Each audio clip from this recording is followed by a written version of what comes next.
기업 컨설팅을 하다 보면 다들 대출에 대한 고민과 걱정이 무척 많습니다. 특히 소상공인, 아직 자산을 마련하기 전 단계에서 그런 고민들을 무척 많이 하고 실제로 폐업까지 가는 사례들을 봅니다. 너무 안타깝고 마음이 아프죠. 그 대표님의 인생, 그리고 규모에 따라서는 그 회사의 직원, 가족들까지 생각하는 관련된 문제라 마음이 아픕니다. 창업을 해서 여러 번 사업을 할 수 있는 경우는 드뭅니다. 대부분 한두 번 사업에 생사를 걸다시피 하는 분들이죠. 타고나길 금수저라서 몇 번씩 진지하게 사업을 시도하고 안 되면 다시 시도해서 성공할 수 있는 환경인 분들은 극히 드뭅니다. 그럼 어떻게 한두 번의 기회가 주어지는 사업을 어떻게 시작해야 할까요?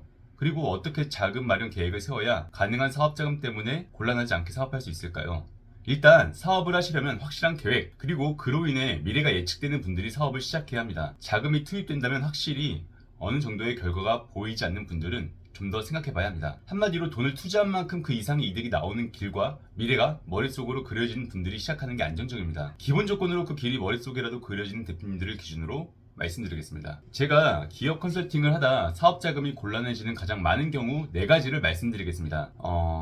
제가 중소기업 상담을 대표의 입장에서, 실무팀장의 입장에서 다양하게 해본 결과 대부분의 분들이 바로 이런 경우에 사업 자금이 막혀버리고 뼈저린 후회를 하게 됩니다. 첫째, 자신이 가진 돈을 먼저 다 사업에 소진시키는 분들입니다. 물론 자신이 가진 돈이 충분하여 몇 년 사업 자금을 가진 분들은 괜찮습니다. 그렇지만 자신이 인력 가졌는데 사업 준비에 인력을 다 투자하시는 분들이 생각보다 많습니다. 그분들은 나중에 세팅은 다 해놓고 양산자금, 최종 마케팅 비용이 부족하여 곤란해집니다. 그 이전 단계에서부터 정책자금을 알아보셔서 활용하시는 게 좋습니다. 일반적으로 정책자금은 신용을 떨어뜨리지 않습니다. 그렇기에 대표님의 신용이 지켜지면서 국가에서 보증하며 금리도 저렴한 편인 정책자금을 먼저 이용하시는 게 좋습니다. 자신이 가진 돈이나 담보는 가능한 한 아껴서 정말 대출이 다 막힌 상태에서 활용하시는 게 좋습니다. 이자 몇십, 몇백만 원이 당장에 아까운 것 같아도 대출이 전혀 안 되어 절망스러운 상황에서 내가 운용할 수 있는 현금이나 부동산이 있다는 것만큼 힘이 되고 위안이 되는 게 없습니다.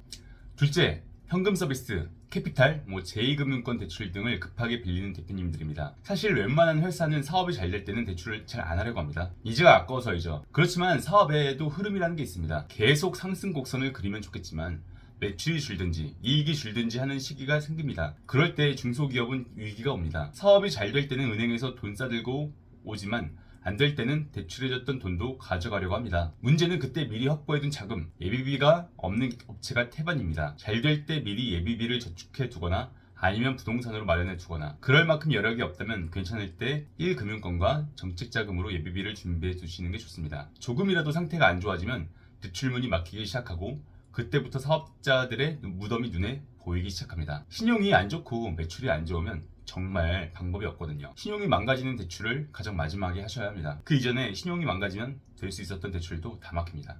셋째, 회사의 재무제표를 작성할 때 무조건 세금 몇 푼 아끼는 것에 집중이 되어 있는 분들입니다. 세무사무실은 대표님들의 세금을 아껴주는 것만 챙기면 됩니다. 그로 인한 본인들의 소득과 이익, 고객 만족이 있죠. 그렇지만 괜찮은 세무사분들은 대표님들의 내년도 대출까지 신경 써줍니다. 회사가 어떻게 될지 모르는 상황에서 대출을 맡기면 기회를 잃거나 회사의 생명을 잃게 될 가능성이 높습니다. 대표님들이 재무제표를 작성할 때 꼭 내년에 대출 계획까지 고려하셔야 합니다. 그게 안 되면 회사의 미래는 정말 위태로워집니다.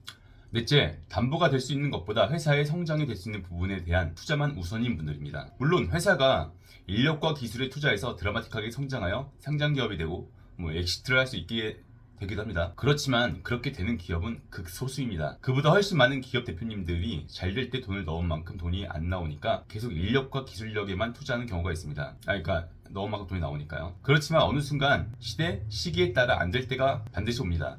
그럴 때 매출 하락과 이익률 하락으로 대출이 힘들고 자금이 끊기고 신용도 엉망이 되어버립니다. 일반적으로 매출과 이익 기반으로 융자를 해줍니다. 담보가 있는 기업은 그럴 때 담보로 사업자 대출을 받고, 그런 위기에서 생존하여 경쟁자들이 사라진 시장을 독식하는 기업들은 더 크게 성장합니다. 회사가 이익이 나고 여력이 있을 때 기본적인 여신 한도를 높일 수 있는 노력이나 저축을 해두는 노력이 정말 꼭 필요한 이유입니다. 오늘은 상담하면서 가장 많이 보게 되는 경우인 회사가 자금난에 허덕이게 되는 4가지 이유에 대해 살펴봤습니다. 여기까지 영상을 봐주신 분들은 이 내용을 통해 미리 자금을 잘 준비하여 위기에서 기회를 잡는 회사가 되기를 바랍니다. 정말 그렇게 꼭 되셔서 안정적이고 행복한 미래가 오기를 진심으로 바라겠습니다. 이상으로 해결사 조 팀장이었습니다.